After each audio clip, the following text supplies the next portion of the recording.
CTET को पास करना चाहते हो तो सिर्फ ऐसी 3 टिप्स मैं आपको दूंगी जिससे कि आपका सीटेट पास हो जाएगा।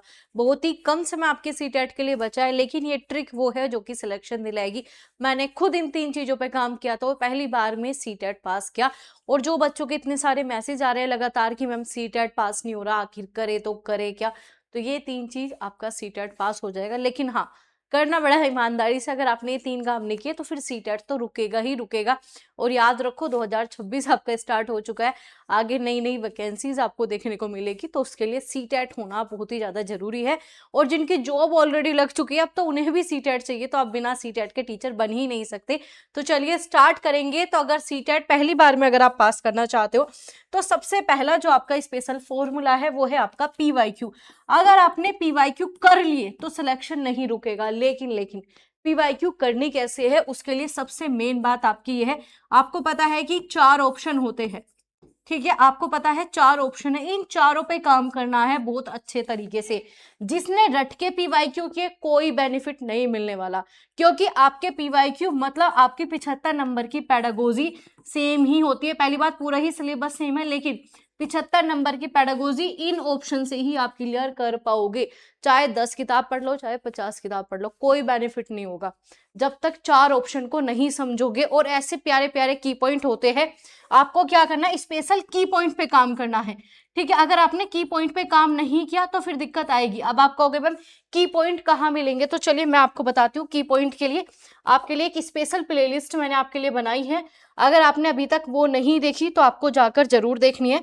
तो आप आइएगा प्लेलिस्ट वाले सेक्शन में, तो आपके लिए की पॉइंट की बिल्कुल अलग से एक प्लेलिस्ट आपको मिलेगी। एक सेकंड में आपको ढूंढ के बता देती हूँ। तो वैसे तो आपके लिए यहाँ पर बहुत सारे बैचेज है, ये रही, ये वो वीडियो है, ये वो क्लासेस है जिससे आराम से आपका सीटेट हो जाएगा। इसमें वो की पॉइंट आपको यहाँ पर दे रखे हैं, ये आपकी की पॉइंट स्पेशल फॉर सिलेक्शन। और सच में भाई बच्चों ने क्या है, एक एक महीने पढ़ के कर रखा है, तो इसमें ऐसे बेहतरीन की पॉइंट है। और बाकी न्यू आपके लिए बहुत ही बेहतरीन चीजें आने वाली भी है, तो ये की पॉइंट जरूर करने अगर आप सच में अपना सिलेक्शन लेना चाहते हो। वो अलग बात है, अगर आपको सिलेक्शन नहीं चाहिए तो आप इसे स्किप कर सकते हो, या फिर आप खुद से भी की पॉइंट निकालो। अगर आपको की पॉइंट निकालने नहीं आते तो क्लासेस से आपको बहुत अच्छा आइडिया लग जाएगा, और ये 4 के 4 ऑप्शन आप हवा में आराम से उड़ा दोगे। और जिसने ऑप्शन पे काम कर लिया, मैं हमेशा कहती हूँ, आपने अगर गलत ऑप्शन समझ लिए ना, तो मैं कह रही हूँ सही ऑप्शन देखना ही नहीं पड़ता, देखना पड़ेगा ही नहीं। तो आपको क्या करना है, गलत ऑप्शन को कैसे हटा सकते हैं, उसके लिए भाई उस की पॉइंट में ऐसी ऐसी बेहतरीन ट्रिक टिप्स दे रखी है, आपका काम चल जाए। कुल मिलाकर क्या है, बिना पीवाईक्यू के नहीं जा सकते, और पीवाईक्यू भी तब जब आपके पास चारों ऑप्शन पे आप काम कर सको। अगर चारों ऑप्शन पे काम नहीं करोगे तो आपका काम चलने वाला नहीं है। तो आपको क्या करना है, चारों ही ऑप्शन पे काम करना है, पीवाईक्यू करने ही करने हैं, और सीटेट रुकता नहीं है। फिर सेकंड जो आपका ऑप्शन आ जाता है, जो कि आप सभी गलती कर रहे हो, अब आप सबसे बड़ी गलती यही कर रहे हो सेकंड वाली, वो क्या है, आपके पास अपना कुछ भी नोट्स है ही नहीं, ठीक है, आपके पास अपने नोट्स है ही नहीं। और एग्जाम से पहले आप 12-12 घंटे की मैराथन, आप इतनी बड़ी बड़ी मैराथन देखते हो, इतनी सारी चीजें करते हो। देखो बिना नोट्स के काम नहीं चलता, चाहे थोड़े बना लो, छोटे बना लो, कैसे भी बना लो, लेकिन अपने नोट्स होने चाहिए। बाकी आप यहाँ से परचेज भी कर सकते हो, बहुत ही कम प्राइस में आपको बहुत ही बेहतरीन नोट्स मिल जाते हैं, वरना आप खुद भी बना सकते हो, क्योंकि पूरे बैचेज आपके यहाँ पर फ्री है, उन्हें देख देख के नोट्स बनाओ।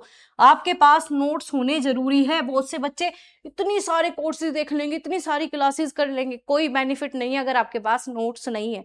यही मैं पीएचडी वाले स्टूडेंट को बताती हूँ, और यही मैं आपको बता रही हूँ, बिना नोट्स के आप टीचर कैसे बनोगे, सीटेट तो होगा ही नहीं, क्योंकि ऐसे ऐसे फैक्ट, ऐसे ऐसे छोटे छोटे की पॉइंट होते हैं जो कि नोट्स में बार बार रिवाइज आपको करने पड़ेंगे। तो उसके लिए जो है आपका सबसे मोस्ट इंपॉर्टेंट है, आपके नोट्स होने ही चाहिए। अगर आप नोट्स पे काम नहीं कर रहे तो फिर तो प्रॉब्लम आने वाली ही है। अब आप कहोगे मैम ये तो हो गया, थर्ड पॉइंट बताओ उसमें क्या, आपके मोस्ट इंपॉर्टेंट टॉपिक है। अब आपको मैम कैसे पता चलेगा मोस्ट इंपोर्टेंट टॉपिक, अब आपको क्या लेके बैठना है, आपको पेन पेपर लेके बैठना है। और जब आप पीवाईक्यू करोगे, मान लो आपने लास्ट जो आपका पेपर हुआ था, चलो हम मान लेते हैं 2024 का जो आपका पेपर हुआ था दिसंबर वाला, आप वो पेपर लेके बैठे, ठीक है। और उसमें जो है आपको पता, अगर आप सीडीपी की मैं बात करूं तो सीडीपी का आपको पता है टोटल कितने क्वेश्चन है भाई, 30 क्वेश्चन है। और उन 30 क्वेश्चन में आपको लगभग 20+ टॉपिक मिलेंगे ही मिलेंगे, और वो टॉपिक वो है जो कि इस बार भी आएंगे। ठीक है, इस बार भी आएंगे। तो मैं हमेशा कहती हूँ कि लायक बनो, आपको जरूरत ही ना पड़े किसी की। तो वही काम आपको करना, इंपॉर्टेंट टॉपिक जो है आपको ऑलरेडी जो है इनसे मिल जाएंगे, और इन इंपॉर्टेंट टॉपिक के कॉन्सेप्ट क्लियर जरूर कर लेना। बिना कॉन्सेप्ट के काम चलेगा ही नहीं। आप सोच रहे हो सिर्फ पीवाईक्यू, मैं कह रही हूँ तीनों ही फॉलो करने पड़ेंगे, सिर्फ कुछ नहीं होता। आप सोचो कि सिर्फ पीवाईक्यू कर लो तो हो जाएगा, नहीं, वो तुक्के वाले सिस्टम चले गए। आपको यहाँ पर टीचर बनाने, आपको देखना पड़ता है कि आप टीचर बनने लायक हो या नहीं। तो उसके लिए जो है भाई इतना शॉर्टकट नहीं चलेगा, हाँ, लेकिन ये 3 से आपका आराम से काम चल जाएगा। तो सबसे पहले हर एक पेपर को बहुत अच्छे से एनालिसिस करो। दूसरा जो है आपको अपने नोट्स बनाने हैं, ले लो, जो भी आपको लगे आप वो कर सकते हो। तीसरा मोस्ट इंपोर्टेंट, आपको इंपोर्टेंट टॉपिक की अपने कॉन्सेप्ट क्लियर करने हैं। अगर आपके अभी तक भी अपने कॉन्सेप्ट क्लियर नहीं है तो अभी जो मैंने प्लेलिस्ट दिखाई की पॉइंट के अलावा आपका न्यू बैच मैंने चला रखा है, बिल्कुल फ्री है। और ऐसा नहीं कि उसमें क्वेश्चन ही करवा रही हूँ, नहीं, हम सबसे पहले सिलेबस कवर करते हैं। तो लगभग 10, 15, 20, 30, 40 ऐसी वीडियो में मैंने आपका सिलेबस करवा रखा है, और जो बाकी कॉन्सेप्ट है वो भी जल्दी हो जाएंगे। तो अपना नई प्लेलिस्ट चेक कर लो, नया बैच चेक कर लो जो कि फ्री है आपके लिए। तो वो बैच बिल्कुल फ्री है सीटेट वालों के लिए। तो अगर अभी तक वो नहीं देखा तो देख लेना। तो ये 3 आपकी मोस्ट इंपोर्टेंट ये चीजें फॉलो करो। मैं ये कह रही हूँ सीटेट इतना टफ है ही नहीं, जितना आप लोगों ने बना दिया। तो इतना टफ बनाना क्यों है, इतना ईजी एग्जाम को। और अब आप कहोगे मैम ये प्रो टिप्स क्या है? प्रो टिप्स वो है जो आपको सिलेक्शन दिला देगी। तो प्रो टिप्स में मैं आपके लिए स्पेशल लेके क्या आई हूँ, आपकी सेल्फ स्टडी, जो कि आप लोग यूट्यूब के चक्कर में भूल चुके हो। ठीक है, मैं ये नहीं कह रही कि आप यूट्यूब से मत पढ़ो, पढ़ो, लेकिन सेल्फ स्टडी करनी जरूरी है। मैं भी आपकी हेल्प कर सकती हूँ, ठीक है, मैं आपको पूरे के पूरे कॉन्सेप्ट समझा सकती हूँ, ये सिर्फ एक हेल्प होगी। आप पढ़ते हो ना वाइगोस्की का MKO बन सकती हूँ मैं सिर्फ, लेकिन नैया तो आप ही को पार लगानी है। तो नैया पार तभी लगेगी जब सेल्फ स्टडी करोगे, क्योंकि ये तीनों पॉइंट बिना सेल्फ स्टडी के हो ही नहीं सकते। नोट्स का मतलब क्या है, रिवीजन करना पड़ेगा, वो भी सेल्फ स्टडी है। पीवाईक्यू के मतलब क्या है, खुद से करने पड़ेंगे। और इंपॉर्टेंट टॉपिक अगेन खुद से देखोगे बेटर है। मैं भी बता दूंगी कि कौन से इंपॉर्टेंट टॉपिक है, उसके ऊपर वीडियो आएगी, लेकिन आप खुद भाई उस लायक बनो। बार बार कह रही हूँ, लायक बनना है। और जिस दिन लायक बन गए उस दिन सीटेट रुकता ही नहीं है। और यही कारण है कोई सीटेट को 10 बार दे रहा है, 3 बार दे रहा है, 5 बार दे रहा है, नहीं निकल रहा, और कोई पहली बार में निकाल रहा है। तो आपको उस लायक बनना है। सिंपल से फंडे, ये 3 काम कर लो, नहीं रुकेगा भाई, बिल्कुल भी नहीं रुकेगा सीटेट। सबसे पहले एक एक पीवाईक्यू को घोट के पी जाओ कॉन्सेप्ट के साथ, उन 4 ऑप्शन के साथ बहुत अच्छे से, आपके अपने नोट्स अच्छे से, और आपके जो है यहाँ पर इंपॉर्टेंट टॉपिक, इन काम को कर लो भाई। सीटेट क्या ही बीमारी है, कुछ भी नहीं है, कुछ भी नहीं। ठीक है, अब आप कहोगे मैम बता दो नई प्लेलिस्ट कहाँ है, ये रही भाई। इसमें जो है ना मैंने आपको प्रॉपर हिंदी का भी बैच करवा रखा है। ठीक है, आपका इसमें हिंदी की भी प्लेलिस्ट मिल जाएगी पूरा कंप्लीट। ठीक है, साथ ही साथ जो है आपको इसमें किसकी मिल जाएगी, आपको इसमें पूरा CDP भी मिल जाएगा। अब आप कहोगे मैम बाकी की प्लेलिस्ट कहाँ है, तो बाकी की भी प्लेलिस्ट आपको इसी चैनल पर मिल जाएगी यहीं पर। ठीक है, तो अगर आपने अभी तक इस चैनल को सब्सक्राइब नहीं कर रखा भाई, तो अपना सब्सक्राइब वगैरह कर लो, जिसने भी अभी तक नहीं कर रखा तो चैनल को सब्सक्राइब कर लो, ज्वाइन कर लो, नोटिफिकेशन ऑन रखना। टेलीग्राम पे भी बहुत सारी चीजें ऑलरेडी अपलोड है, तो जाकर बहुत सारी चीजें मिल जाती है, देख लिया करो। और हाँ, जो की पॉइंट वाली प्लेलिस्ट बताई एक बार खुद ही देखना, और उससे हेल्प लेके देखना कहाँ आपके क्वेश्चन बनेंगे, कैसे कैसे बन जाएंगे, पता भी नहीं चलेगा।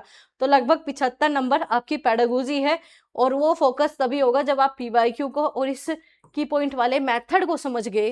सीटेट नहीं रुकेगा, बस उस मेथड को समझ लो। बहुत इजी एग्जाम है, बहुत ही प्यारा एग्जाम है, और सीटेट ही तो है, टीचर बनाने वाला एग्जाम है, और कुछ भी नहीं है। आप उस लायक को आपने BEd BTC कर रखे, तो कोई ऐसी चीज है ही नहीं कि आप नहीं कर सकते। तो अगर कोई कह रहा है ना मैंने 4 बार देख लिया, आप वैसे नहीं हो। आपको अपने अंदर की जो भी क्षमता है उसे बाहर निकाल के लेकर आना, और आपको पता है आप बहुत अच्छे टीचर बन सकते हो। आप ऑलरेडी टीचर हो, और ये तो सिर्फ आपको एक सर्टिफिकेट मिलना है, उसके लिए थोड़ी सी मेहनत करनी है। अभी लगभग 1 महीने में आराम से आपका पेपर हो जाता है। तो जाइए, बहुत ही अच्छे से जो है जो चीजें बताओ उसे फॉलो कीजिए, और इसी बार जो है आपको अपना सीटेट पास करना है। कमेंट करके जरूर जाना, और अपने दोस्तों के साथ शेयर कर दो जो हार चुके, 1 महीने में कुछ नहीं होता, तो उनके साथ जो है भाई शेयर जरूर कर देना। आप लोग शेयर नहीं करते, ठीक है। और याद रखो, if you can dream it, if you can do it. अगर आपने सीटेट पास करने का सोचा है तो फिर सीटेट पास होके ही रहेगा। तो जाइए और सीटेट पास कीजिए।